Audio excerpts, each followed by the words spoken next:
Evangelho segundo João, capítulo 2. Passados 3 dias, houve uma festa de casamento na cidade de Caná da Galileia. A mãe de Jesus estava lá. Jesus e seus discípulos também foram convidados. Quando o vinho estava quase no fim, a mãe de Jesus comentou com ele: "O vinho está acabando." Jesus respondeu: "Isso é da minha conta, mãe. Minha hora não chegou ainda, não me apresse." Mesmo assim, ela orientou os empregados: "Façam exatamente o que ele disser." Havia ali 6 grandes potes de pedra usados pelos judeus para as lavagens rituais. A capacidade de cada pote era de 80 a 120 litros. Jesus ordenou aos empregados: "Encham os potes de água." E eles os encheram até a borda.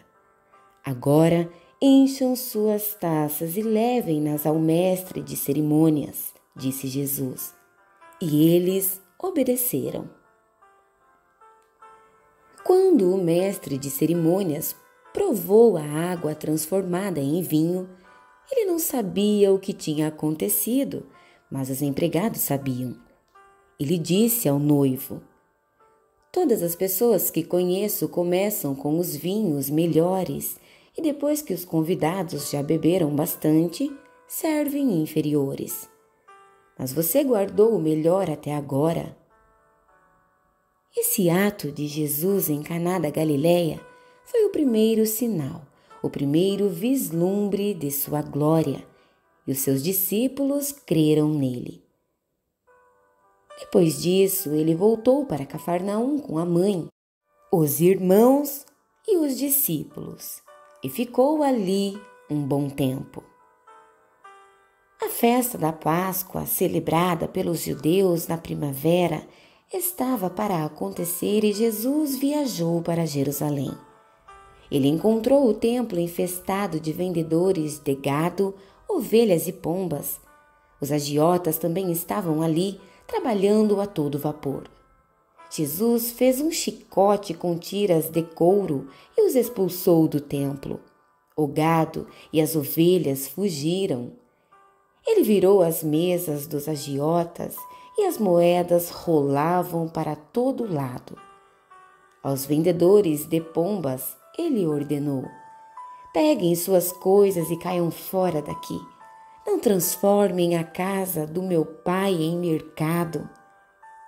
Foi nessa hora que os discípulos dele se lembraram de um texto das Escrituras: "O zelo pela tua casa me consome." Mas os judeus estavam incomodados e perguntaram: "Com que autoridade você faz isso?" Jesus respondeu: "Derrubem esse templo e em 3 dias eu o reconstruirei." Eles ficaram indignados. Foram necessários 46 anos para edificar o templo e você vai reconstruí-lo em 3 dias? Mas Jesus estava falando do seu corpo. Mais tarde, depois que ele se levantou dos mortos, seus discípulos se lembraram dessa declaração. Então, ajuntaram as peças do quebra-cabeça e creram nas Escrituras e no que Jesus tinha dito. Durante o tempo em que ele permaneceu em Jerusalém, nos dias da festa, muitos observaram os sinais que ele realizava e, percebendo que apontavam diretamente para Deus, entregaram sua vida a ele. Mas Jesus não confiava neles. Ele os conhecia muito bem por dentro e por fora e sabia que não eram dignos de confiança. Não precisava de nenhuma ajuda para conhecê-los por dentro. João capítulo 3. Havia um homem do partido dos fariseus chamado Nicodemos, um destacado líder entre os judeus. Certa vez ele visitou Jesus tarde da noite e disse: "Rabi, sabemos que o Senhor é um mestre que vem de Deus. Ninguém poderia realizar esses atos que revelam a realidade de Deus se Deus não fosse com ele. Jesus disse: "Você está absolutamente correto. Preste atenção. A não ser que alguém nasça do alto, não é possível ver aquilo que estou apresentando, o reino de Deus." Como pode alguém nascer se já nasceu e cresceu? Estranhou Nicodemos.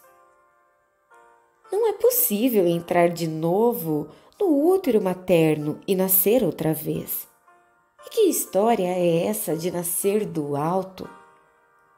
Jesus respondeu: "Você não entende. Deixe-me dizer de novo.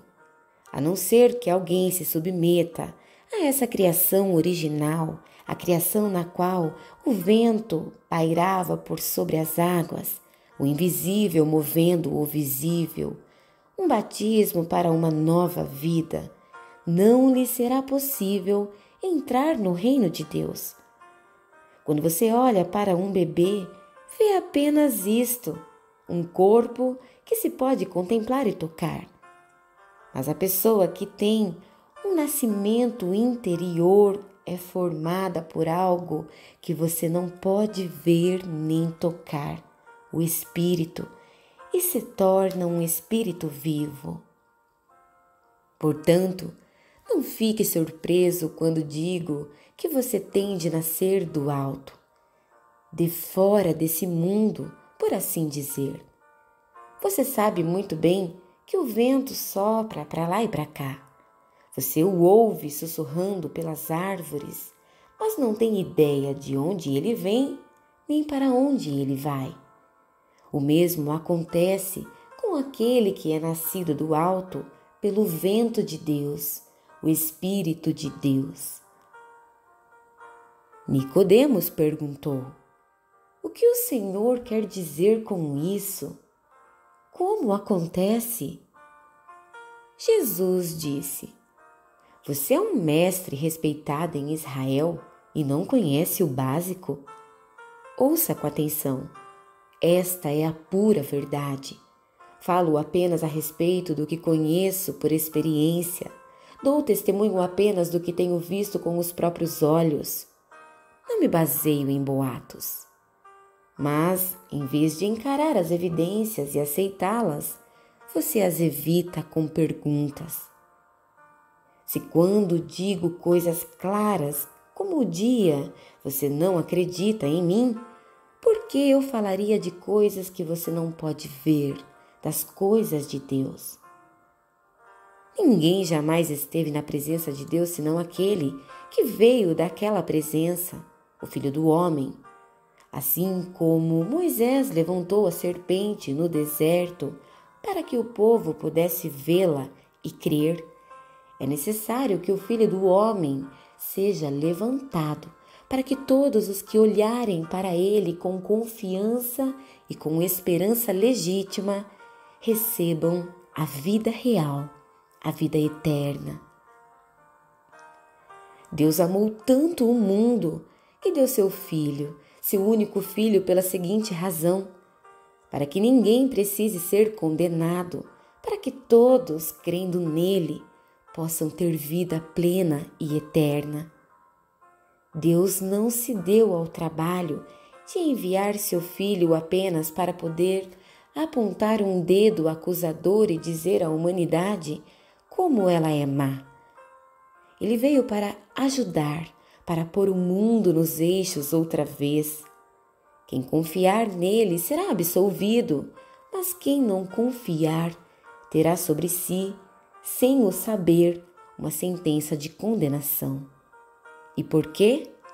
Porque não foi capaz de crer no único Filho de Deus quando este lhe foi apresentado. Esta é a situação. A luz de Deus invadiu o mundo, mas a humanidade inteira correu para as trevas. Fugiram porque não estavam interessados em agradar a Deus. Aquele que pratica o mal é viciado em negar a realidade e iludir-se, e odeia a luz de Deus. Não vai querer se aproximar dela. para não ser submetido a uma exposição dolorosa. Mas quem crê e vive na verdade e na realidade, recebe de coração a luz de Deus, de modo que sua obra pode ser vista, pois é a obra de Deus.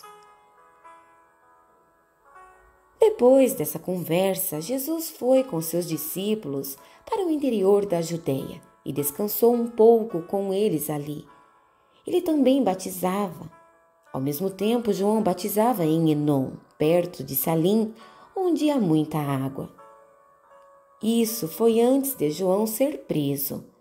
Os discípulos de João tiveram uma discussão com a elite judaica a respeito da natureza do batismo e foram perguntar a ele: Rabi, o Senhor conhece aquele que estava contigo do outro lado do Jordão? Aquele a quem o Senhor confirmou com seu testemunho? Pois bem, ele agora está competindo conosco. Ele está batizando também e todos estão se tornando seguidores dele em vez de se unir a nós. João respondeu: É impossível alguém ter sucesso. Falo de sucesso eterno, sem a ajuda celestial. Vocês mesmos estavam lá quando deixei muito claro que não sou o Messias, mas apenas aquele enviado adiante dele para preparar o caminho. Aquele que recebe a noiva é, por definição, o noivo. E o amigo do noivo, seu padrinho, no caso eu, apostos ao seu lado, de onde pode ouvir cada palavra, está feliz de verdade. Como poderia sentir inveja se sabe que a festa acabou e que o casamento terá um bom começo? É por isso que meu cálice está transbordando. Chegou a hora de ele ocupar o centro das atenções e de eu chegar para o lado. Aquele que vem de cima é muito superior aos outros mensageiros de Deus. Quem nasceu na terra é terreno e fala uma língua da terra, enquanto ele apresenta a evidência do que viu e ouviu nos céus. Ninguém quer enfrentar esses fatos, mas qualquer um que examinar essa evidência poderá apostar sua vida nisto. O próprio Deus é a verdade. Aquele que Deus enviou nos comunica a própria palavra de Deus. E não pensem que ele divide o Espírito como se partisse um pão. O Pai ama o Filho de modo imensurável e tudo entregou a ele para que ele passasse tudo adiante, uma generosa distribuição de dons. É por isso que quem aceita o Filho e confia nele tem tudo, vida plena e eterna. Também preciso dizer que quem rejeita o Filho e não confia nele, vive na escuridão e não vê a vida. Tudo o que experimenta de Deus são trevas e ira tenebrosa no final.